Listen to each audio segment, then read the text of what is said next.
এবং আমার কাজের প্রতি তীব্রতা তত বেড়েছে।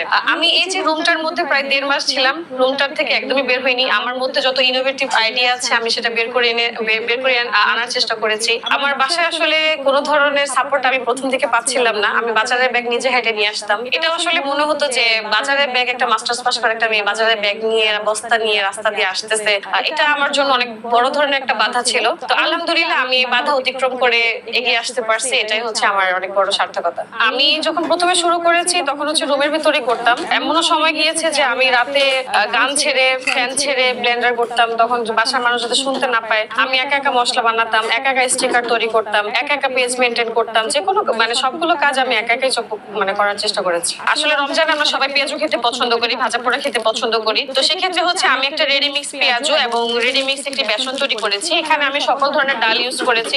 আসলে এগুলো তো বাজারে পাওয়া গেলেও দেখা গিয়েছে যে